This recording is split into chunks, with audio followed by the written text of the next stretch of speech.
Katuwang ng International Rice Research Institute o IRI ang Department of Agriculture Cordillera sa pagtataguyod ng mga makabagong teknolohiya sa mga magsasaka. Ito'y upang palawakin ang kaalaman sa kagamitan sa pagsasaka at pataasin ang produksyon ng pamanang bigas o traditional rice ng mga katutubong magsasaka, partikular na dito sa rehiyon.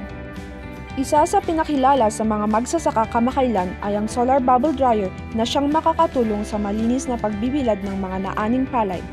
And ang solar bubble dryer is isang intervention na gusto namin introduce kasi with this kind of technology, magkakaroon ka ng malinis na palay.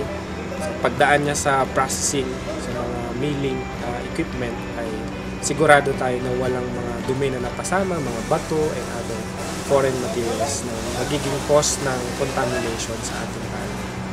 Nag-i-export na rin ngayon ng Cordillera, ng heirloom rice sa Canada and USA. So kaya kailangan talaga i-capacitate natin yung mga farmers sa mga bagong technology especially kasi mataas ang standard ng export market. Bukod sa solar bubble dryer ay ang customized rice mill na sadyang dinisenyo para sa mga magsasaka ng Cordillera. Kino-customize me, dinisenyo mi na to in consultation kanili farmers taga Ifugao, taga Maynila, taga Mountain Province. Kaya customer, or kinagdo na ako probinsya dito kung Dilierax para wala pa yung bigyan. Kaya nangingin ang Maynila ko, di heirloom rice, yung tatay Cordillera rice, at dapat yung benepisyo ka din yung farmers, dapat yung kitanda, dapat yung kitanda, lawlawaan da datay pagmulaan da, matarimaan da nga lang, mataripado da nga lang, hindi rice terraces, kasi tama mo, handa nga baybayan, basta-basta nga mabaybayan, hindi rice terraces, kung datay kultura, Cordillera farmers, kung datay rice terraces, pagtuloy. Uray nagiti ubing, baparo, kasla kahit naman ang agsubli nga agtaron, kaputa nakita na diay kasla advantage diay manual idi kung ito mechanical itatang. Hindi nabaybayan nga talon idi, ang makaltalon. Kas lang ay na-inganyuda. Nga nagtalon, yung sumakas lang ay nagtrabahon. Ta itatang ada dito iskisan ko natin yung regular rice mill.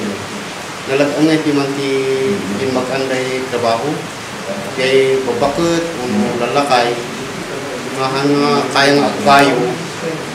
Magaling nga sako da lang pingan jay ginandur nga pagay da panday jay kiskisan pandaalaanan pagasun kaya pag mayata na pingan jay si assistant na nagpapaputi nga ini jay ayan ni.